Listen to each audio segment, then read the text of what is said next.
Good evening, everybody. I'm Mystery Matt, and you're listening to the Mystery Matt Spotlight Podcast. This evening, we had a change of plans and came up with a really neat idea where we're going to get rid of a whole bunch of topics that we had on our no-fly list and see how many we can bang out in about 45 minutes. We'll probably, aim for about there anyway. So, we've got a 20-sided die. I've got a list of 34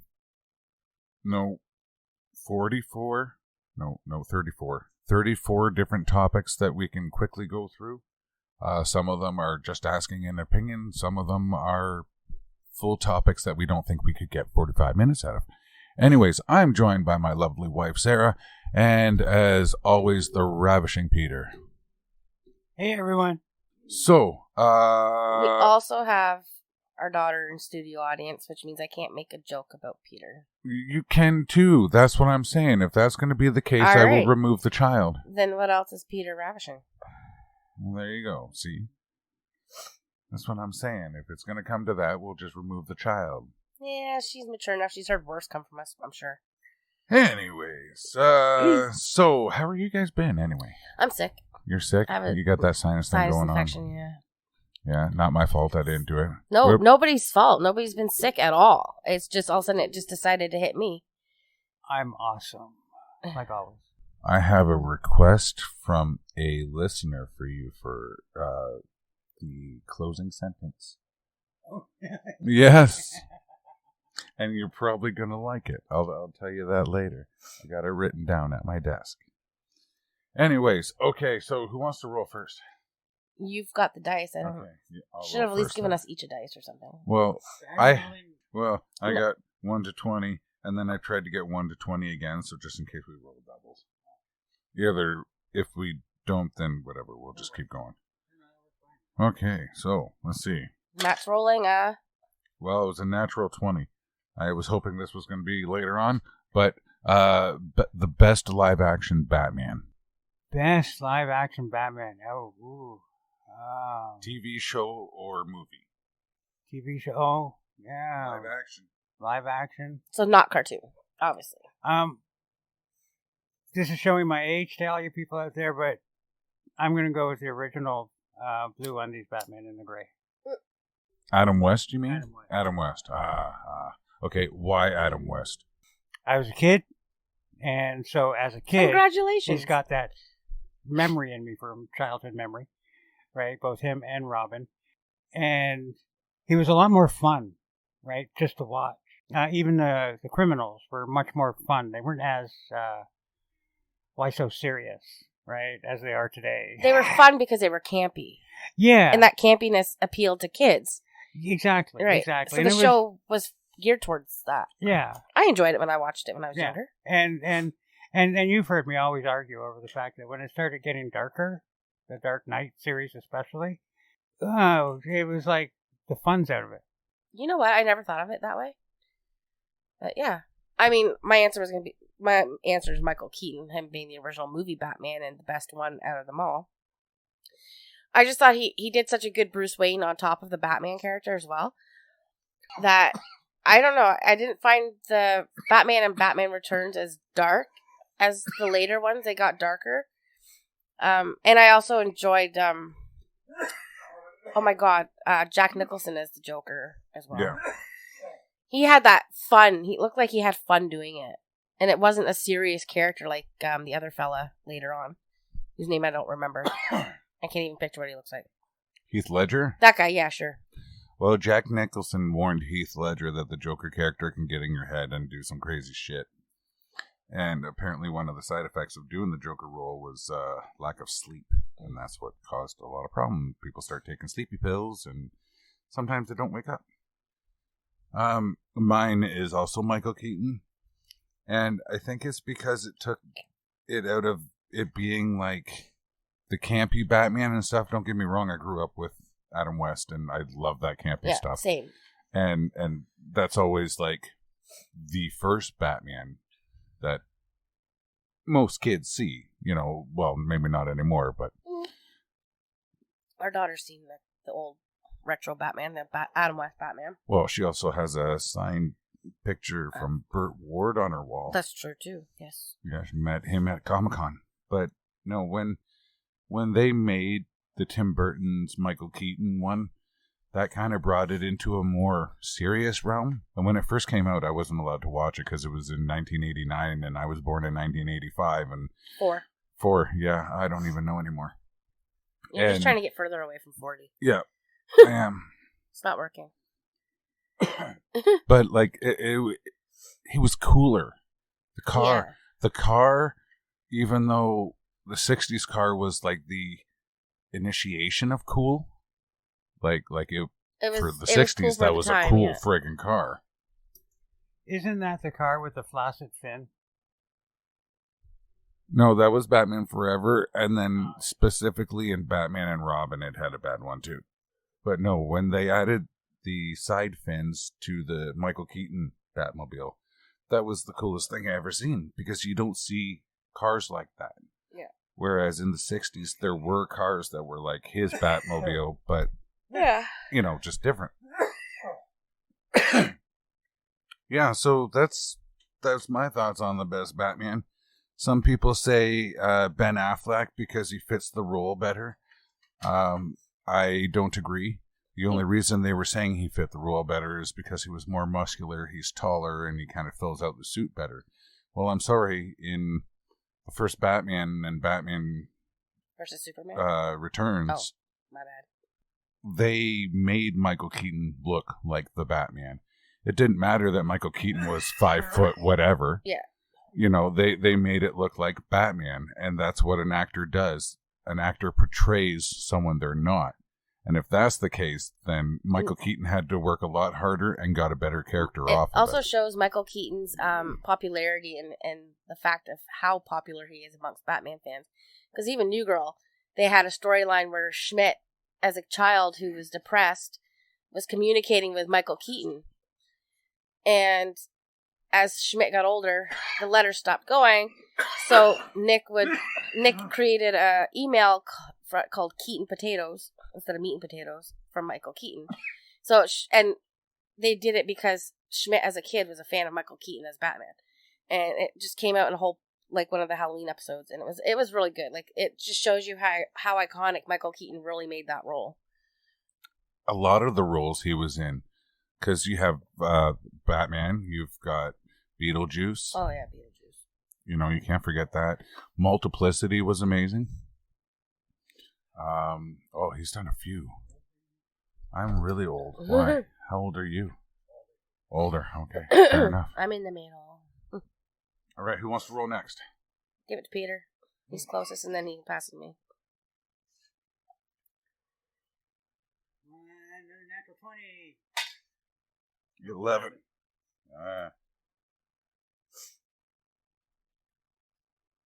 Is perfection the cause of anxiety? The game perfection. The game perfection. Yeah. You know the game where you push the thing down and you have to put all the shapes in before the timer goes off? No. Not for you? Not for me. I loved it. I was always really good at it.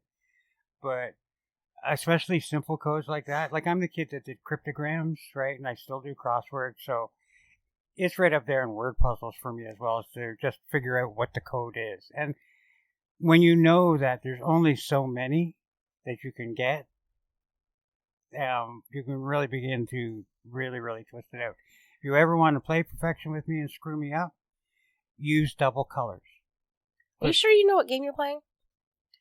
Or is perfection the one where you've got... No, that was Mastermind. Perfection's the game where you push the thing in and you set the timer and you got to put all the shapes in the right hole. Oh, sorry. No, I was thinking... you were thinking Mastermind. Mastermind. Yeah, I was thinking Mastermind. Totally different game. Came out the same year, though. Perfection? Yes, that's a behavior and frustration, but my hand-eye coordination sucks. It's like right there. Like, we were playing, Fortnite, and Matt's brother had to look at me and say, well, if it wasn't someone shooting at the ground before I realized I wasn't even aiming in the right spot. So that's how bad I am with visual stuff like that. Not Fortnite. No. Warframe? No. That was the shooting one, Warframe. I did trying to get things done in a certain time frame, and it's like, shit, I can't freaking star won't go in the star thing because you don't have the points, right? And next thing you know, the board explodes and you're like, son of a bitch. See, I only knew like one guy who had the game. And I tried it one time when I was there and they had all the pieces and it's like, okay, go. And you realize, this is a hard game when you first start it, right? So, of course, it goes off. It shoots them in my face and all that kind of stuff. So then the next time we went, I'm like, oh, yeah, I'll get to play Perfection again. Well, I go to play and I'm like, hey, do you still have Perfection? He's like, yeah, but we don't know where any of the pieces are. I'm like, oh, well, then that makes the entire thing pointless. It does. When you lose a piece of that game or even a couple pieces, you're kind of screwed. So Yeah. But I mean, it was, I hated that game. But it's like Matt said, it's the time, that 30 seconds or whatever. Yeah. And even Jeopardy. I love Jeopardy, but I hate Jeopardy because you only have so long to answer that question. Yeah. Right? And like I've said before, I got a huge file system back in my brain, and it takes forever to go through that. The good thing about watching Jeopardy nowadays, when they do the question, you can pause it and then start it again. Oh, I never thought of that. Yeah. Oh, wow. Okay, cool now. Yeah.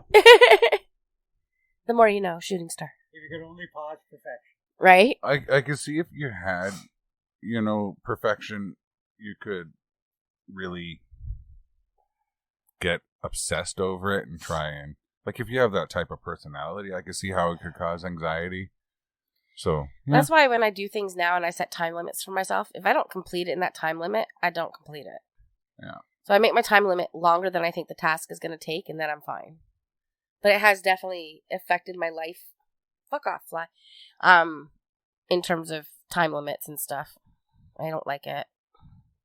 So that's Perfection. I don't do good under pressure. Oh, you got more about it? But not to completely knock it, if you practice at it, it can train you in some huge, very good cognitive abilities like shape recognition and rapid shape recognition and memory and blah, blah, blah. Well, I did get good at it when you didn't set the timer. I did it as fast as I could still, but I just didn't set the timer to add that added pressure. It shouldn't have been called Perfection. It should have been called Pressure. What was that other one? Frustration. Yeah, I think that one also would have been a good name for this one. I don't remember Frustration too much. That came out after Perfection. I don't know. I don't fucking know either. Or maybe it's just... No, that's Trouble. That's Trouble or Sorry. Yeah. No, Sorry didn't have a bubble. Yeah, I think it did. No, I don't think it did. Anyway. Oh, maybe it didn't. Anyway, go ahead. Give us a roll. All right. 4. Babysitting. Have you ever babysat? Have you ever had Yep. a good babysitter, a bad babysitter? What do you got for us, Sarah? Well, my babysitter was my brother because he was 7 years older than me. So I would classify that as a bad babysitter. No, I'm just kidding. Sometimes he was. He made me eat lily of the valley once when I was 4. I was in the hospital sick because it was poisonous. He told me it was salad. You ever babysat? Yeah, I babysat. I did a whole job in one summer babysitting our buddy Mason's cousin, actually. Yeah, we had a good time. I took him to see a scary movie. Well, when me and my older brother and sister were really, really young, i.e. under 10, all three of us, we were known for getting aunts who were watching us and uncles who were watching us and babysitters who were hired to run screaming from the house.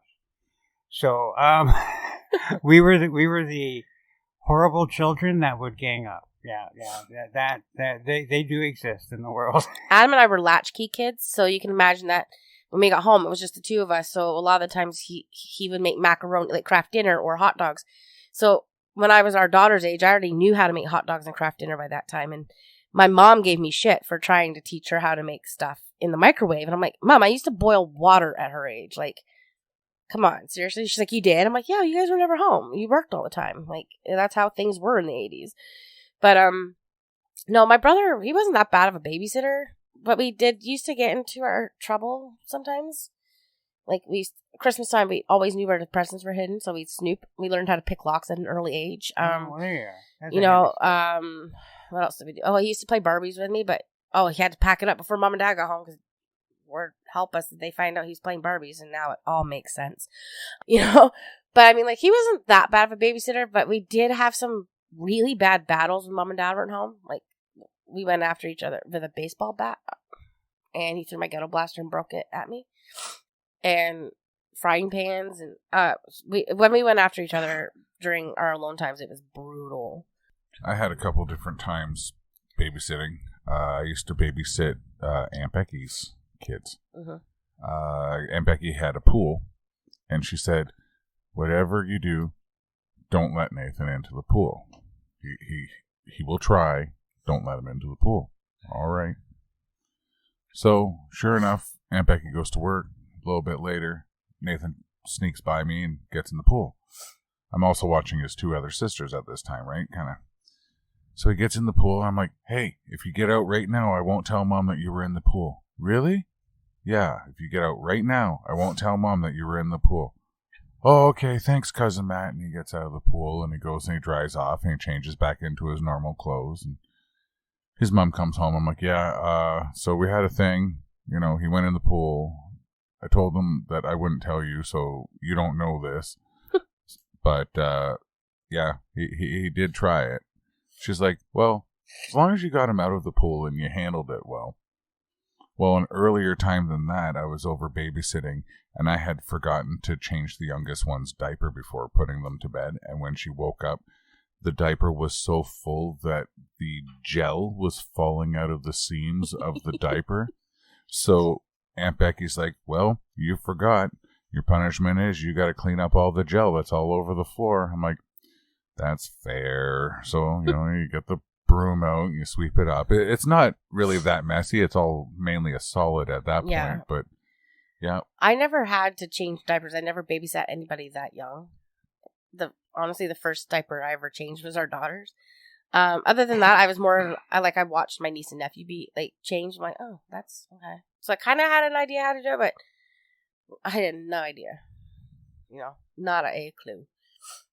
Did either of you ever take courses on babysitting to learn, Heimlich maneuver and things to do when there's a fire or anything like that?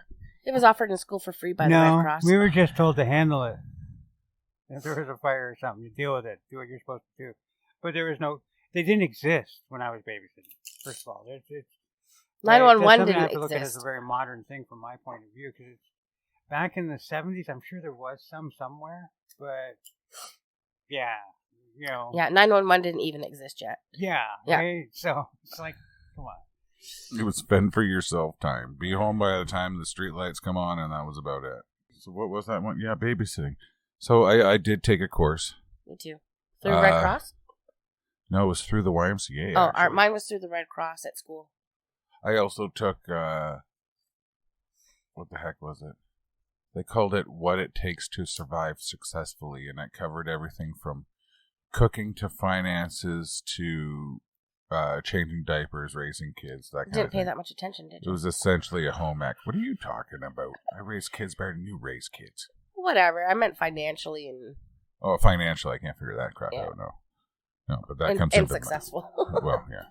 Anyways, I believe it's your role, Matthew. Yeah, my turn. I got an 18. I guess I'm shooting high tonight. Disco. Who doesn't like disco? I kind of put this on the list, I think, because I knew Peter would have a lot to say. Oh, goodness. Disco, man. It is not dead. It is still alive, if only in my heart, and I'm not the only one. When I look at modern music, I see so many of its roots right in disco, right? As much as people want to say that it's like a horrible thing. And the only thing that I find missing in modern music is, good God, people, music used to be fun.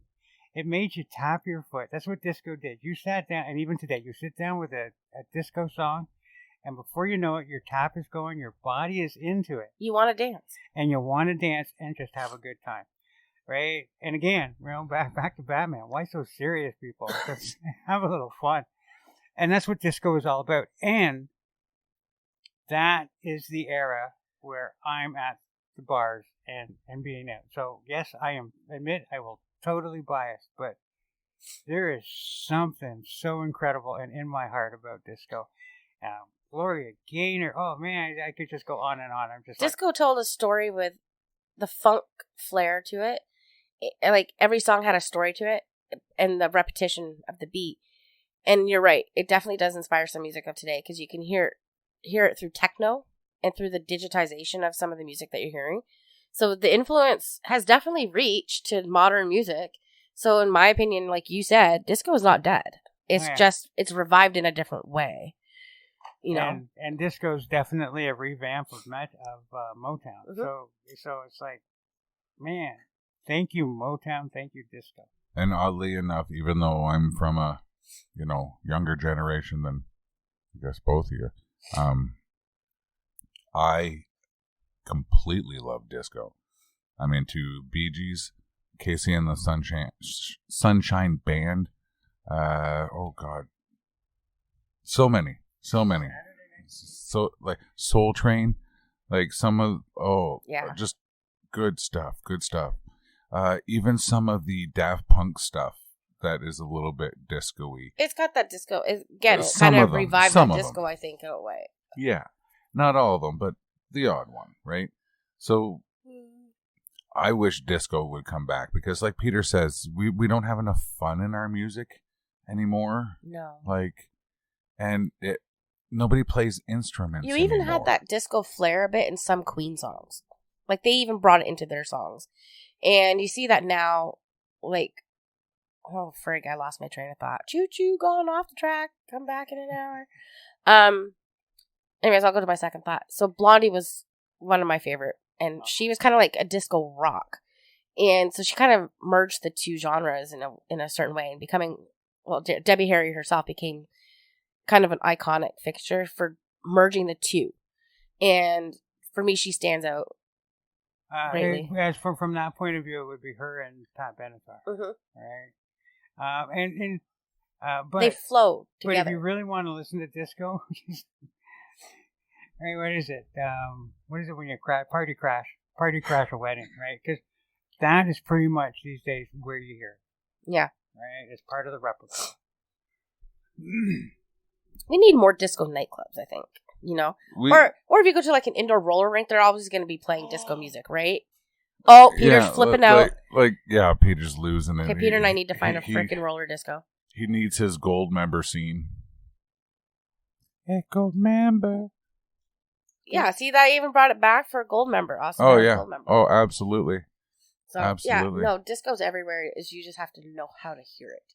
Got the Midas touch. Touch too much. Hey, gold member.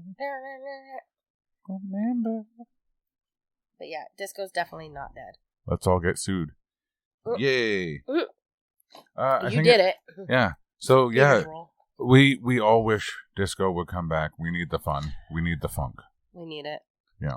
All right, Peter. Nobody dances anymore. I'll hold the tray. Was that a 6? That was a 6. Or is it a 9? Dinosaurs. Not the TV show. Not Jurassic Park, but dinosaurs. Actual dinosaurs. So, dinosaurs was actually the very first animal in my life that actually grabbed my attention. And I was telling you about this the other night, but I had like these coppery metal dinosaur pencil sharpeners that my parents would get me after I finished a grade as a reward. And I had a bunch of them, and I actually managed to find some pictures of them online. But the Stegosaurus was my favorite. I loved doing it. And I drew a picture of a Brontosaurus once, and it got on Romper Room. It was all featured on Romper Room. Oh, cool. Yeah. That's awesome. But yeah, I had dinosaur sheets. I had dinosaur everything. Like, I loved them. And it was like one of those first set of animals that ever just kind of captivated me. And I think it was just the size. And I looked at them and I'm like, holy crap, like, these are amazing animals. And now it's come back to my life again in the last few years. And it's like, oh, I forgot how much I love these animals. Everything's dinosaurs. I even bought like those toy fossil kits where you chip away. You guys remember me sitting here during 2020 doing those. And I would dig out the fossils, and it would take me a day, but my God, did I have a blast doing those things. I think I went through, 5 or 6 of those kits. And they were just plastic bones. I couldn't put them together, Matt did, but I would dig them out, because that was the best part, was digging them out. I loved it. So dinosaurs have always been a huge influence for me. Go T-Rex. Right. He's clearly based off of dinosaurs. Clearly based off of the dinosaur rendering. So, but as to my favorite dinosaur, I know I'm supposed to say Brachiosaurus, but I knew him and grew up with him as a Brontosaurus. Well, brontosauruses are a bit smaller. Yeah, but even still, it's that whole brontosaurus thing of and then as I got older, and you hear Mighty Python, right? My theory is right. Dinosaurs are small at one end, big in the middle, and small at the other, and you go brontosaurus, right? Dino from the Flintstones, yeah, right, and so it just so became the image of dinosaur for me, and still is the brontosaurus. I think with the Flintstones, for me, like seeing the dinosaurs in the Flintstones, it didn't really. I love that show. I grew up with that show. But when we studied them, I don't remember what grade it was. I want to say it was grade 1. Like, we studied dinosaurs, like the basic stuff, obviously, in grade 1. And that's when I'm like, oh my gosh, they are huge. And it was so majestic. Like, I look back at them now and I'm like, wow, they're such majestic creatures. And it's like, I was always so amazed. It just brought me into it. The one with the fin, they glue a fin on top of the iguana. Oh, the Dimorphodon? Yeah, and then to find out as an adult, because it was so fake, you always thought that was just a fake dinosaur to begin with. Yeah. And then to find out that, no, that's actually based on a real dinosaur as an adult. It was like, whoa. Yeah. Oh, and one of my things is, I said this the other day, you know how dinosaurs lived in the BC era before Christ? And I'm using air quotations. And now we're in the 80. I call that the after dinosaurs. I don't really know what 80 stands for, so I go with after dinosaurs. Yours kind of overlapped, I think. Probably. But anyways, but yeah. Because everything's after dinosaurs. We could do a whole podcast on dinosaurs alone, but get more scientific based. But to talk about our favorite and how we got into them is, I think, just as important. So, like, growing up, one of the first cartoons I fell in love with was with the Transformers. And relatively quickly, they developed the Dinobots. And you get Grimlock, not so dumb. And Grimlock was amazing because he was dumb, Yeah. He would sit down, tell Grimlock about the petro rabbits, and just a big dumb guy, but then he goes out in the battlefield and like completely annihilates everything, right? And in later renditions, they kind of...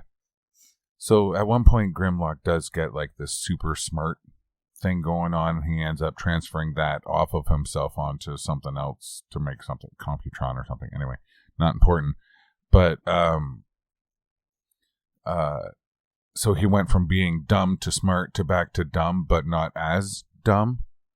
And in the newer renditions, they made it so that when he was in robot form, he was a super intelligent genius, but when he turned into his Tyrannosaurus mode, he went right back to Tyrannosaurus, like all the way. He had no personality except for being a Tyrannosaurus. But that's such a misconception, because even back in the 80s, before we knew a lot more, we were always taught they had small brains. They weren't the smartest. That's why they didn't live. But that's not the case. I think if the Big Bang didn't happen or the meteor didn't hit, we would see them still today and they'd be ruling the planet, but they're not, none of them are as dumb as they were made out to be or thought to be, I guess, in the way. They were actually very intelligent. They all had personalities. All animals have personalities, even if you go far back to extinct animals. Even the animals today, like if you look a cat's brain, a cat is technically smarter than a dog per brain capita. So it's not as smart as a dog can be, but in comparison to its brain size, it's a different. It's a bigger intelligence crammed into a smaller brain, where a dog has a bigger brain but doesn't use all of it. Yeah, and it's the same. Like, because you look Does that make sense? Yeah. Like, look at the way orcas are, right? They have one of the biggest brains. They have almost their brains similar to ours, but they have different systems and they're wired differently. But you can tell that these animals are sentient beings because of the way they grieve or the way they communicate or the way they pass on traditions, including hunting skills and stuff. They actually do that. They pass that on, and it comes down the matriarchal line. So to say that animals don't have feelings, and that includes dinosaurs because they are animals, is kind of counterproductive, because you can't say that one animal's has all this stuff and the another one doesn't, because they clearly do. Yeah. And even now, like, if you look into it, there's scientific papers that actually fish, even aquarium fish, all have feelings. They can feel pain. So when that hook goes through their mouth, they're feeling that and it hurts. Yeah. And they respond to it. And I think that's why you see a lot of the fish flopping around and stuff. They're trying to get rid of that pain, you know? So I heard something the other day. There's a theory that dinosaurs evolved into different bird species and different reptile species, and one of it said if dinosaurs eventually evolved into chickens, then when you get your dino-shaped chicken nuggies, you're actually kind of eating dino. Yeah, maybe. You know, because obviously, I agree to the point that some dinosaurs did probably evolve into birds of some sort or some kind of the hell's the scientific word for birds and their bird family, whatever it is. But I do also think that there's some that have evolved into reptiles, and I think there's some that has evolved into some mammals. Because I look at the Triceratops and I look at the rhinoceros, and I don't see much of a difference. And you can say, well, the rhinoceros came from the woolly rhinoceros, but that woolly rhinoceros had to come from something, so it probably evolved from a Triceratops. You see that one bird is like a shoehorn bird or something like that, and it's got the great big frickin' bill on it. Yeah. Oh, it'll crush you. That's why I'm pretty sure Canadian geese are velociraptors. Oh, yeah, and they got razors in their teeth. And freaking Canadian geese are psychotic, so they have to be velociraptor ancestors. Yeah. Can you imagine if the T-Rex evolved into your everyday, pigeon? Maybe that's what... It's like, I've been demoted. It did. Maybe it evolved into the bald eagle. Yeah, maybe all the renditions we have of Tyrannosauruses and stuff like that are just shot on an up angle, and they're only actually the size of a pigeon. I doubt it. We've seen the bones, honey. Yeah, but have we? I don't know. I think it's your role, Sarah. Is it? Even though Peter scored the dinos. That would have been I no longer care about any other topic. I'm just kidding. Well, this might be the last one. We're at 35 minutes, so it depends. I don't know if that's a 9 or a 6. So. Where's the dot? Dot's on the top. No, the dot will always be on the bottom. Oh, the bottom. It was on the bottom. So what is it? 6. So we just did that one. Oh, we just did that one. 13. If you had 1 hour with a celebrity, who would it be? Doesn't have to be a celebrity, right? Anybody famous or infamous? This one's a hard one for me to say because River's here, but I probably would go with Charles Manson. Just because I think it'd be interesting to hear his point of view on things in person and to challenge him the way that nobody's ever challenged him before. And to say to him, like, hey, you think you're so smart, but you're really not. I don't think you were behind any of that shit that happened. You're just taking credit for it because you want to be the one that's all powerful and mighty. But I would like to challenge him on some of his views and just and say, hey, listen, you know what? Like, you're here and I'm here. You think a certain way because you're so immersed in having power over others. But when in reality, you really don't have power. I would I don't know. I would just really like to be able to sit there, talk to him, and challenge him. Challenge his views. I think that'd be... I can't get too much into it because, So, because he was one of the worst people on this planet. So I would like to, just have that. It's an interesting thought, which side you go with, from the worst or the best. Because it's weird. I'm torn, right? On one hand, I want to say Buddha, and on the other hand, I want to say Confucius. And I guess I'm the opposite side, right? To sit down and really see if all of the secondhand stories that we've gotten, everything that when we talk about either of these people today, it's repeated repetition, and we know how when we tell stories, they slightly change over time, and we're talking centuries.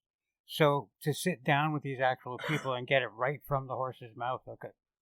Oh yeah, so you didn't mean that at all, or oh, you did mean that. Oh, you mean like Dispute the Telephone Game? Yeah, where it's changed. So many people have said it from them that it's changed over the years. Yeah, because people have implied. So and so said this. Oh, so and so said this, like the telephone game. Or they meant this is what they actually are saying, right? And so to get that, just to clear it in my own head, because I'm going to be honest, I get them. I hear what they say in their writings and all of that. But if they're all agreeing, why are they, fighting so hard to be independent is a big problem I have with it. So it's like, all right, let's look at how it goes, right? But yeah, that would be me to find out that truth. But a truth, what can I say? I'm a Libra and Tiger, so. I have one. John Lennon would have been my other one, but I only really have one question for him, and that was, what do you think of today? Yeah, because I don't think he'd like. I don't think he'd like what he sees. No. So for me, I was first trying to think of a celebrity, right? Whether or not live, dead, whatever, and I was having trouble coming up with one that would be like, yep, that'd be the one. And then Peter started mentioning a couple different philosophers and stuff like that. So I'm like, okay, well, they are famous. So in that case, I was able to think of one right away, and I picked Nikola Tesla. Because a lot of his major works were lost, and the things that man knew could fill a warehouse, and probably did for a while until they burned down the warehouse. You know what I mean? Like, he was harvesting electricity from thin air. Yeah, I know. Like, that means electricity would be free for everybody. You just suck it out of the ionosphere, I think he was using. And there's the rub. Free for everybody. And that eliminates all the gas, that eliminates the coal, that eliminates the nuclear power. Everything goes green, and nobody makes a dime. And that's the problem, because everybody's got to make a dime. Yeah. See, with Manson, it's not just challenging him, though, but also trying to figure out where his mindset is. Profiling him in a way. Well, getting into that psychological side and not letting him get into your head. Well, that was why I wanted to pick Nikola Tesla, because he was borderline crazy genius, right? Because most geniuses are. I don't know what that noise was. Thunder or a train? Bowling in heaven. But with Nikola Tesla, he had not only the free energy, but he had like a spirit radio. Mm-hmm. So he was talking to the dead. He created apparently anti-gravity and a couple other different things that have been buried and stuff. Like the conspiracy theories for him alone could go on for a podcast. We could probably do a whole podcast on him alone. Yeah, I'll get Colleen on it. Edison basically stole most of his shit. Anyways. Yeah, and it was a conflict of interest over direct current and alternating current. Yeah, no, that's a good one too. Like both of you guys had good ones. I feel like mine went to a really dark place really quick. Well, kind of, but it's because you want to understand the why. And I always have. That's why I'm such, I've been so immersive in the true crime, is because I got into those profiling books, and it's like, I want to understand what makes these people tick. And doing that is sitting down with them, just the way the profilers did, and trying to talk to them and finding out who they are, as an individual person, and, well, at least in Charles Manson's case, because he worked mostly in a cult, right? But, a family. But, you can slap lipstick on a pig, but it's still a pig, right? Anyways, but having him on his own without having that anybody to influence, would he be different? And I could have said the same thing I could have said Edmund Kemper, but we already discussed that in the nature versus nurture, that if I wanted to, what I had hoped to do was to reach out to him. When I found out he doesn't correspond anymore, I'm like, oh, well, there's no point of reaching out to him and asking him that question. If he had grown up in a loving household, would he have turned out the way he was? Right? So it's kind of like, was Manson as damaged at the beginning? How wouldn't that be a question that even he couldn't answer? Because you can't know what would have been if a situation was changed. But I wanted to know what he would think, what he would surmise, because he even said, I don't think I would have done the things I would have done if I had a different life. And him knowing and him being as intelligent as he is, I think out of any of those notorious SKs, I can't say it, he would be the one that you could ask, because his IQ was so high, and he knew what he did was wrong, and he took remorse and responsibility, and, he held himself accountable. That I respect. I don't respect what he did. But sitting down with somebody like that, you could get a lot more answers from. And having somebody like him in particular, it would be an interesting conversation, because I think he'd be the one that could tell you what he thinks and whether that would be the opposite of what he became or not. I didn't come up with it. Okay. So we got to give Peter a minute, but You have a spider on your microphone? what? Oh, I do.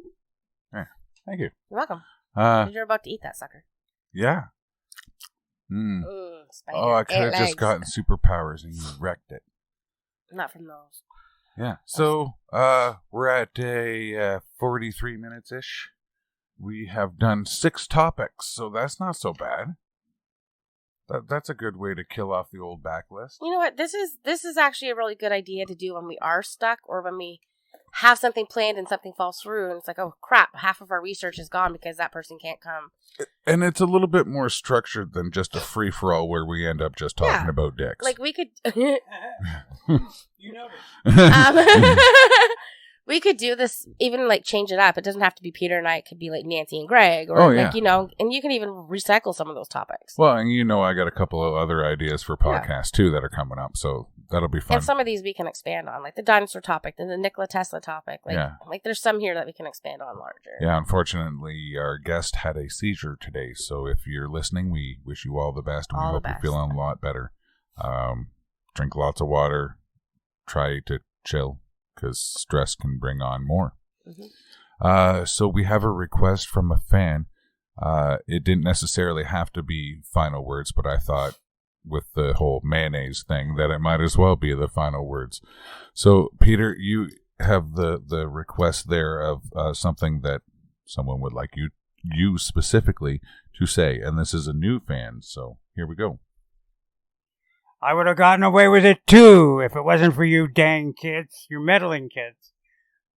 Mucked it up. Good enough. Good enough. The rasp was there and everything.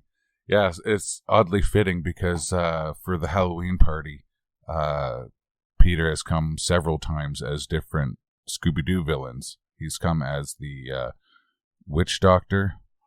He had a space ghost. The mummy. The zombie. And Duncan was the witch. Yeah, that was cute. So anyways, have a good night. Bye-bye.